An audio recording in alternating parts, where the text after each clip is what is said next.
Whoa, it's a pleasure to be here with Jeremy and Skinner. Wow, you guys are rocking the world here in Brazil and there, like in California and West Africa and everything that you were sharing with me just previously there.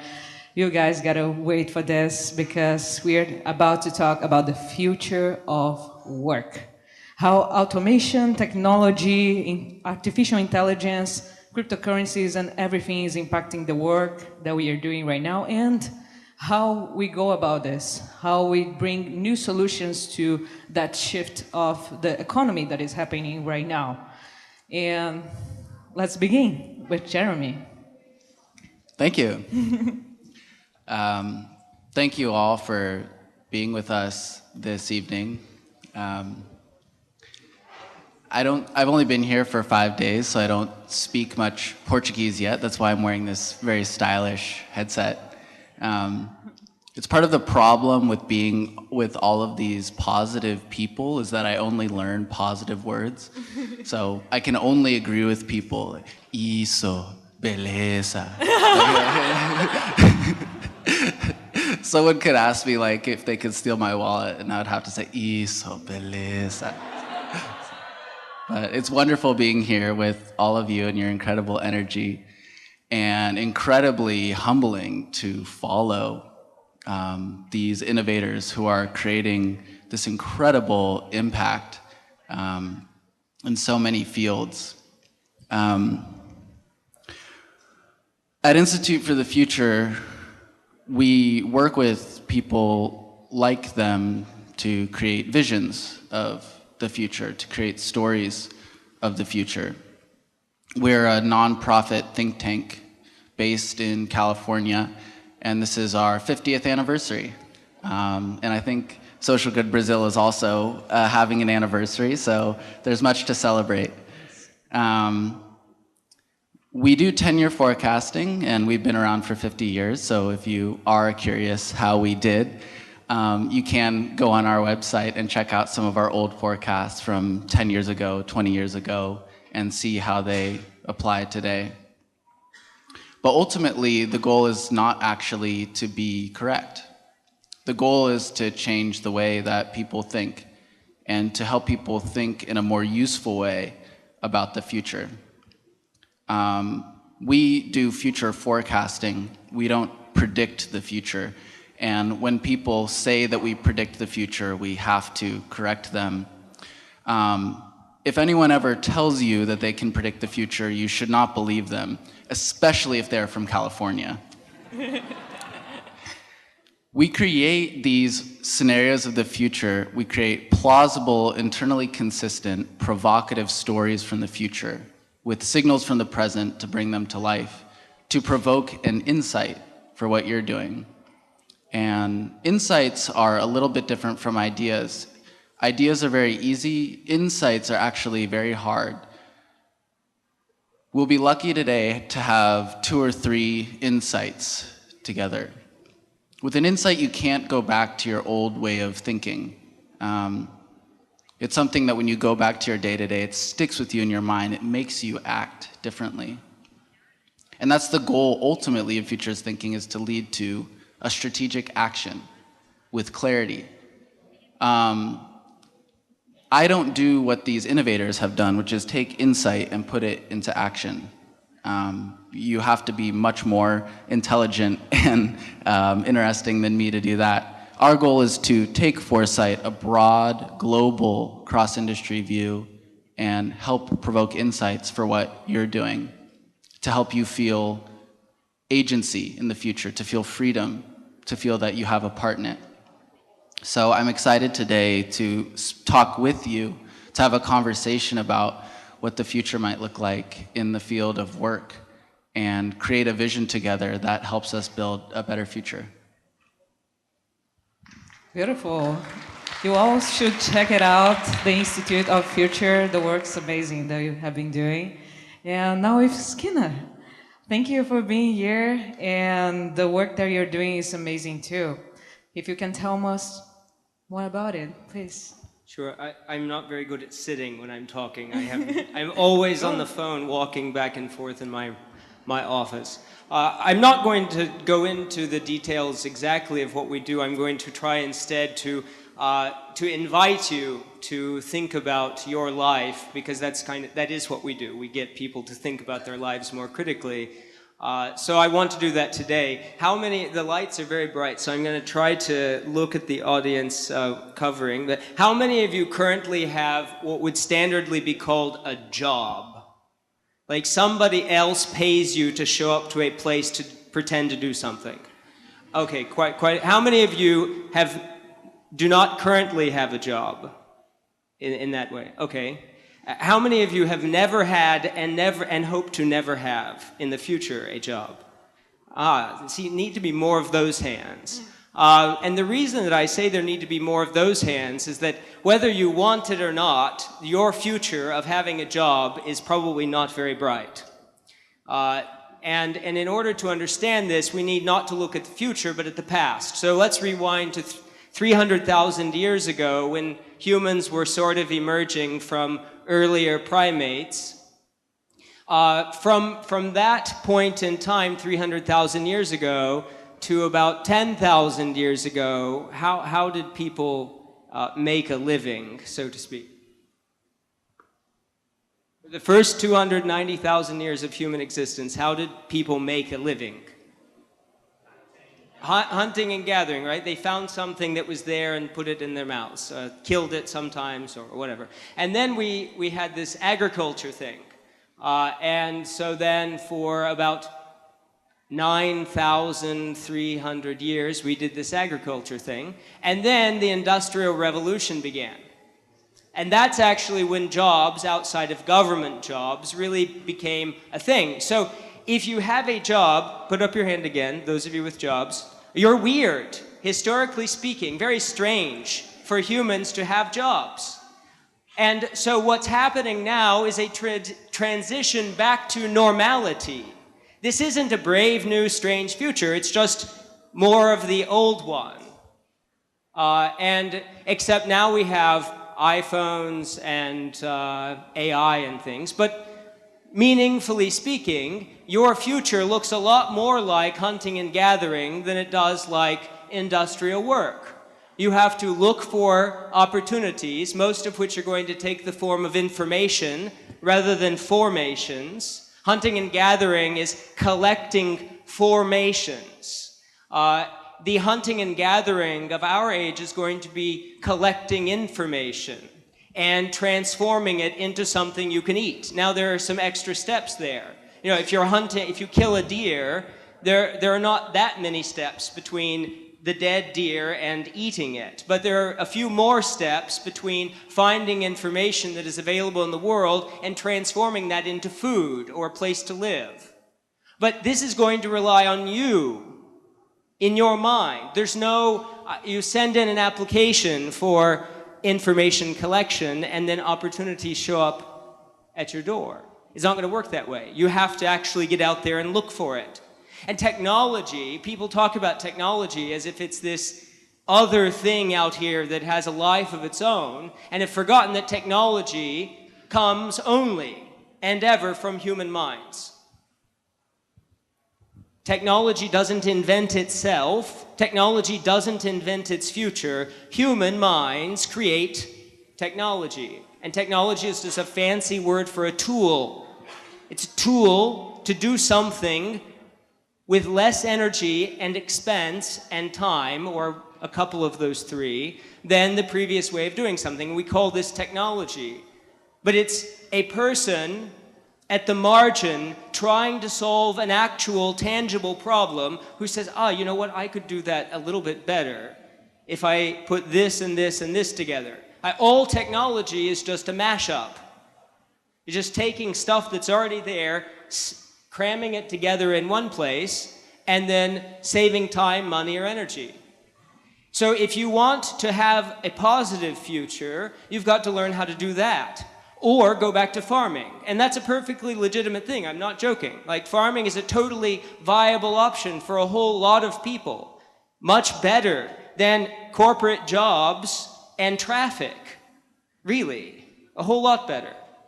But if you don't want to go back to being a farmer, then I highly recommend that you pick up the skills, the meta skills, which are mostly about disciplining your mind, training yourself to be on the lookout for new information and how to mash it up together with old information in order to create something new that not only saves you time, energy, and money, but saves somebody else time, energy, and money. And if you do that, for a lot of people, you're called an entrepreneur. So these words that get bandied around at conferences, like they actually have tangible meaning, and they come from human minds, like yours. So I am very excited to be here today. I'm looking forward to the rest of our discussion, and I hope that you will join the future and put your mind to work and reach its best full potential. Thank you.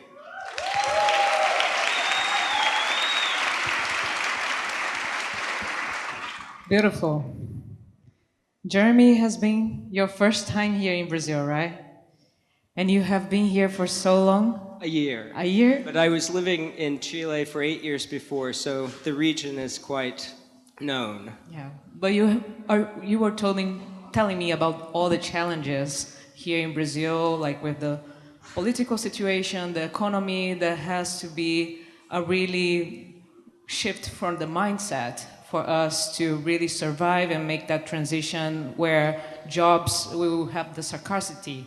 And to deal with all those things, I would love to ask, like, Jeremy, what you see the technology that we are implementing right now that is working, and how you see the future of implementing that technology.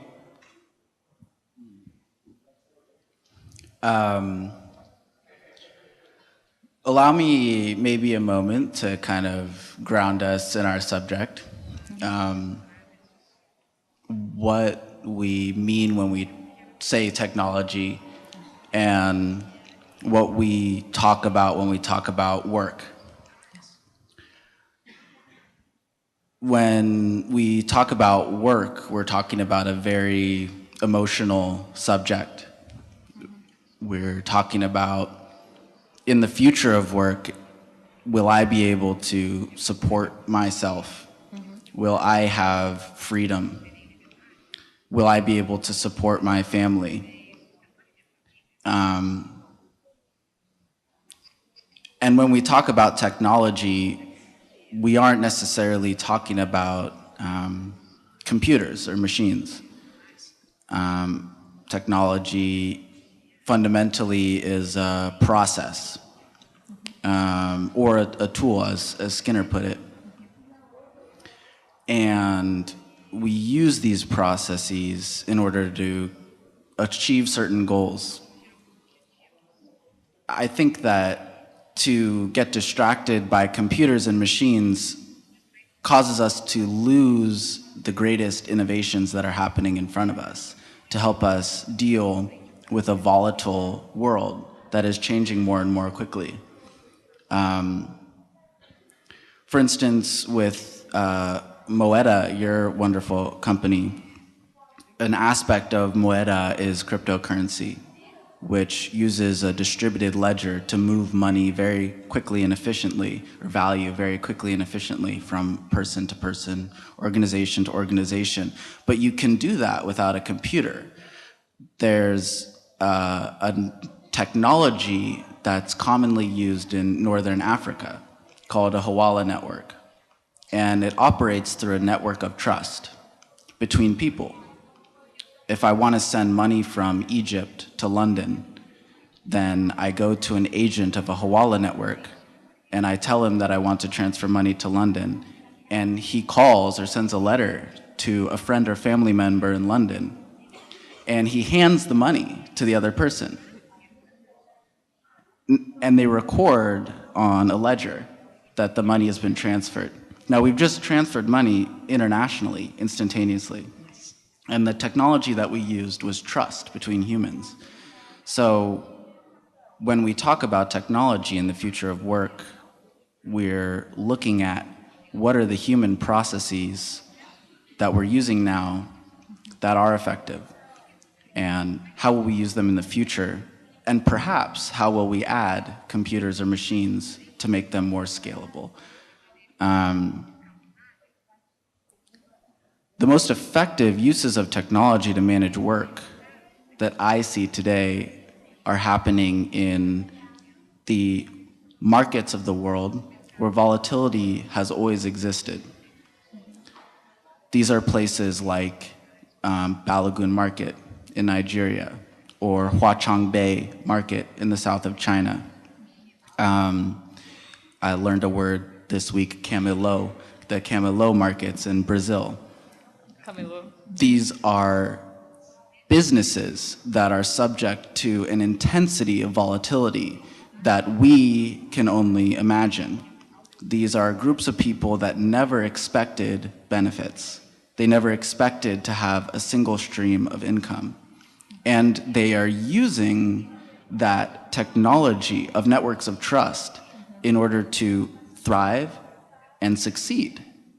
And in many cases, make a lot of money, as well as create impact. If we want to understand how to manage the future of work, we should study those places that have always been subject to volatility.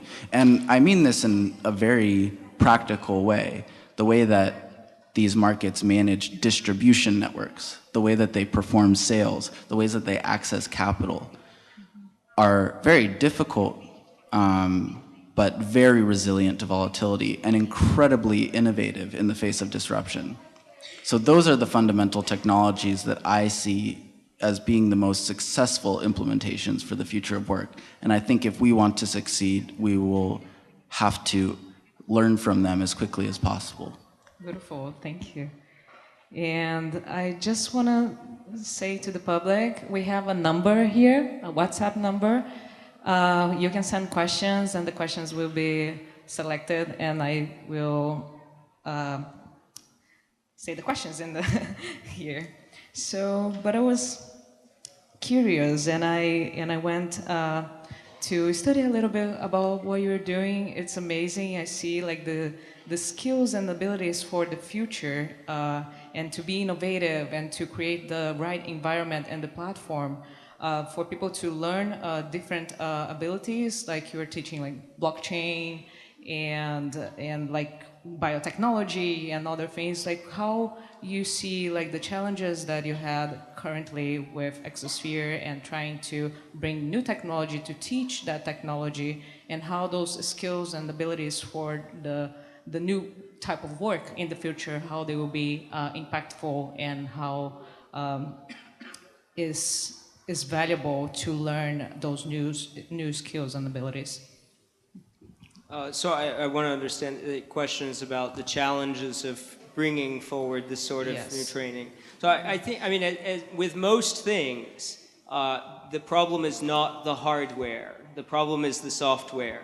And it's the software not only of the individual, not embracing, first of all, embracing the jobless future, but even for people that want to learn these things, the social pressure not to learn them is very high.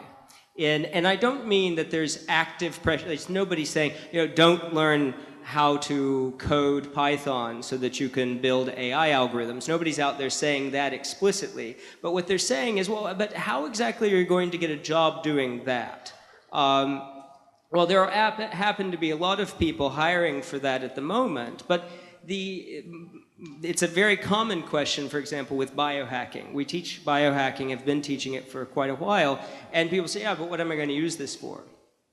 So but the point is that you need to understand that A doesn't lead to B. A leads to D or maybe G, but if you expect A to lead to B, you're always going to be trapped in this very, very small-minded world of corporate jobs. Like, I study this, I get a job doing that.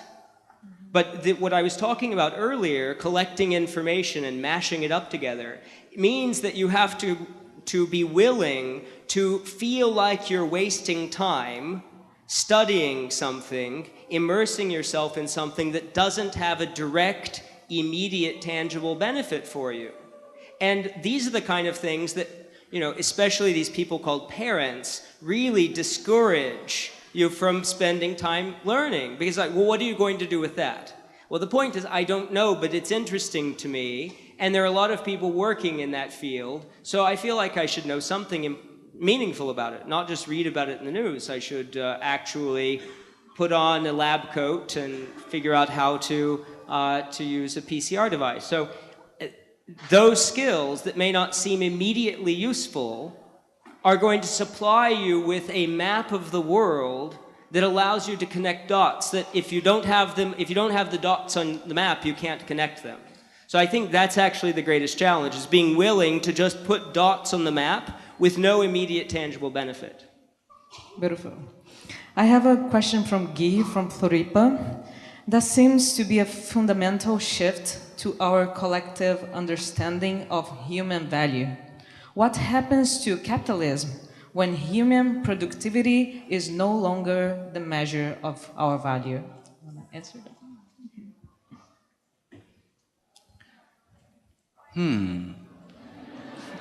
That's like philosophical, economic.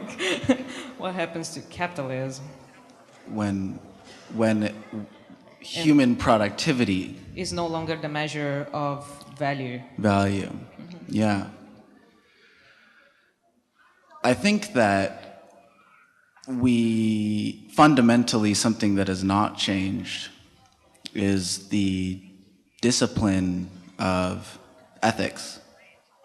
It's always been an extremely difficult and complicated and philosophical undertaking by many people, but for some reason, especially French and German philosophers, a lot of them around 1960 or so.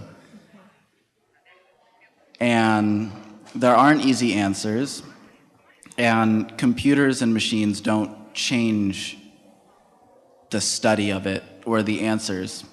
They do change the expression of those answers. With distributed computing technologies like blockchain, becomes very easy to automate rules-based systems. With technologies like machine learning, it becomes very easy to automate data-driven tasks. And what this allows us to do is to express our ethics through automated systems in a very different way, with different types of scale and power. And it makes the study of value and values, I'm sorry, that's probably not going to translate well into Portuguese, but trust me, it's very pithy and funny. Value and values is more urgent because if we automate the expression of those value and values onto people in a way that's outside of our control, then we have the potential to do a lot of damage if we don't provide the right escape hatches and the right mechanisms to change those structures.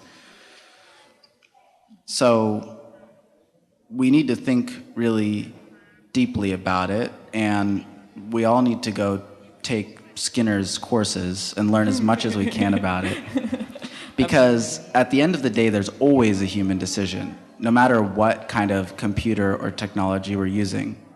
All of these things are based on mathematics and statistics. Indulge me an example from healthcare.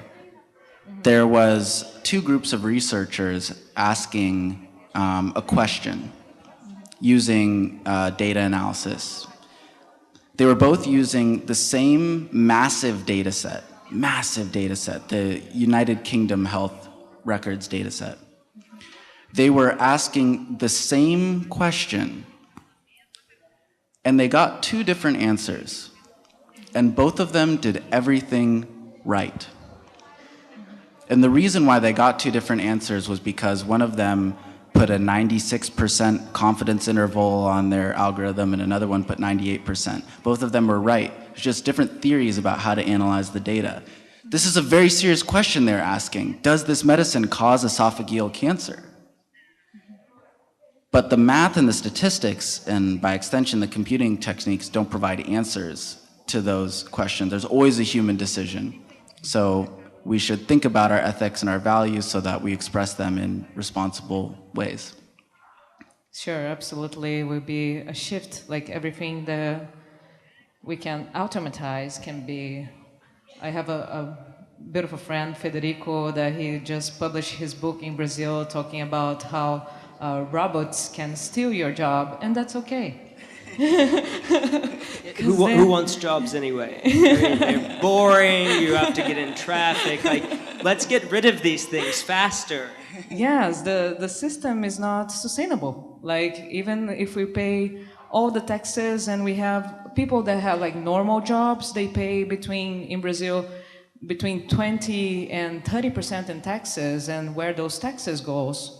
And now we have companies like Apple and Google that they are technology companies. They have a lot of value, but they are bringing back how people are bringing value back. And that question of value, like now with like the cryptocurrencies, we can add the financial, the tangible value, but also the intangible value into the equation. Like, how is that gonna impact my life and the community and the product that I'm buying? What impacts the environment? So you bring really options for people to reset that value. You mentioned one of my major pet peeves in Brazil, which is the regulatory and tax system. I think the Brazilian government should be awarded a Nobel Prize in economics for being the first country in the world to somehow manage to tax the economy at more than 100%. They've broken the laws of mathematics, you know. Totally, they not make it easy for any entrepreneur to have a business. Yeah, indeed. For anyone to have something beyond, we call it a job, and to really support the system and bring back the taxes where they should be, like in education, and really incentivize things like biotechnology. We have Anna here, she's from the O Lab. She was like, oh, I want to study robotics. Like, how can I do? How people can help me? And so, like, we got to incentivize her. And it should be local. It should be here in Florianopolis. It should be in Rio. It should be in places where people live, not in Brasilia. The decisions on how to spend your tax dollars should be made here. You shouldn't send it away for bureaucrats to put in their pockets. Yes. And that's how blockchain can play a big role into deciding what you want to do with your taxes. Imagine if we can decide, okay, I'm going to pay 30% for the government, so what?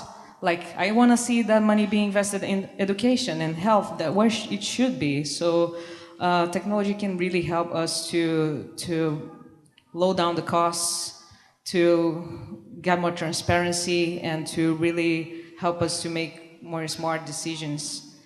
And I have a question. How like the formal education can be developing the future for the professional futures from Igor, I think I translated. So I think that, formal education needs a complete rethinking. We can't just plug in new technology to an industrial model.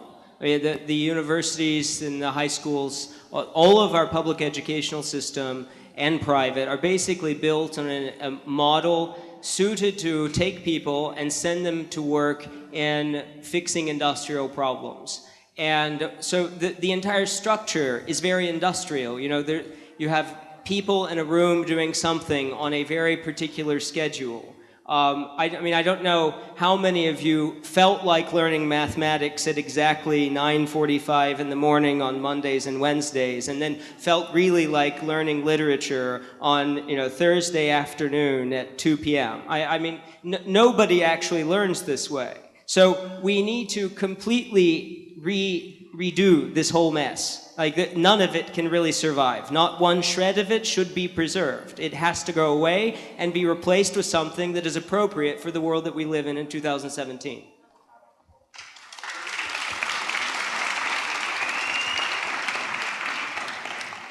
A question from Alessandro and Mayara, like how you see in the development countries when they start to automatize all the work and all the processes, which jobs would go away and how that would impact the environment. I actually have stopped dividing the world into developed and not developed, and instead I gauge the world on what level of volatility it has, not to make a cultural determination, but to think about what business models will work where. I think that one of the things under threat in every market is delivering, driving. I'm advising a accelerator in central China called Last 100 Miles that focuses on autonomous vehicles for emerging markets, so Africa, Southeast Asia, the Gulf, or even parts of Latin America. And this is the area where most of the motorcycles in the world are produced. And the manufacturers there are looking 5 or 10 years into the future and preparing to produce automated cargo drones, whether they're flying in the air or on the ground or in the sea.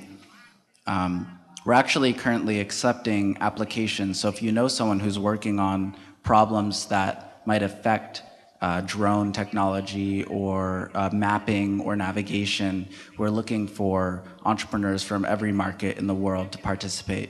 So please go to last100miles.com or talk to me. And this is significant because usually when I think about autonomous vehicles, I think about Google in California and things like that. But this is actually an autonomous vehicle running down a rough road in rural Nigeria on its way to deliver a package directly to the house. But there's a lot of motorcycle riders who are doing that job right now.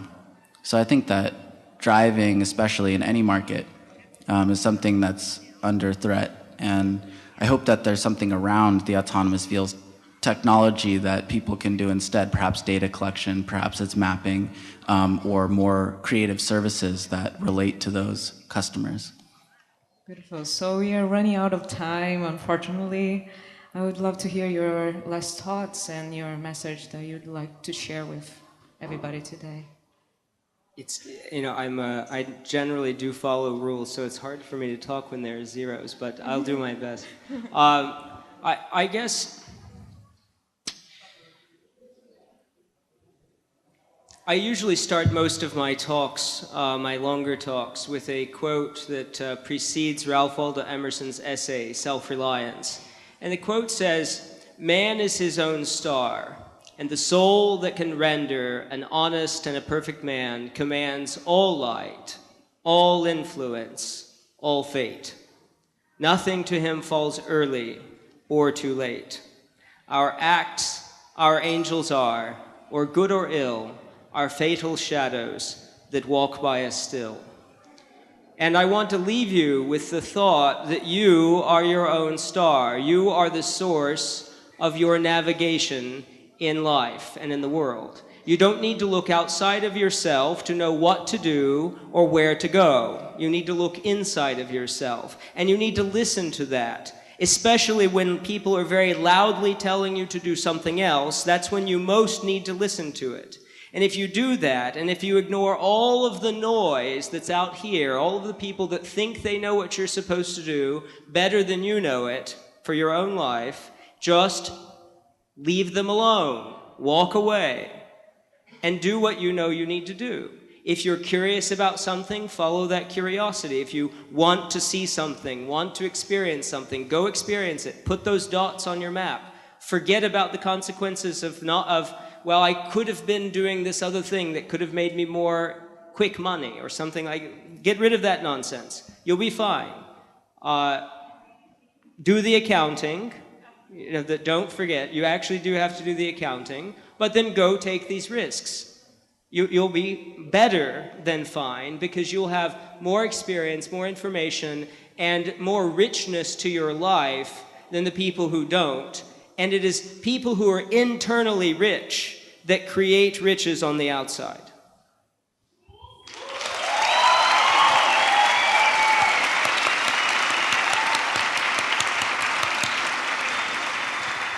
Wow. Yeah, great. Just wanted to say thank you so much to you, and thank you to Social Good Brazil, and I'd love to talk with all of you more about how to build a better future. Beautiful.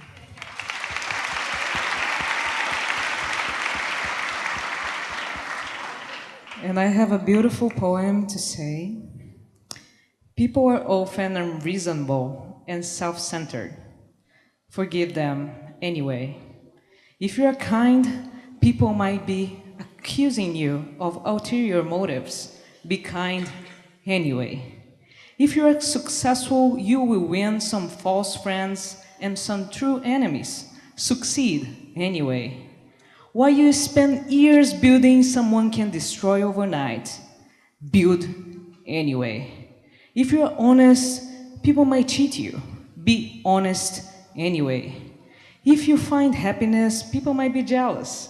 Be happy anyway. The good you do today may be forgotten tomorrow. Do good anyway. Give the world the best you have, and it may never be enough. Give your best anyway. For you see, in the end, it's between you and God, or what you believe. It was never between you and them anyway.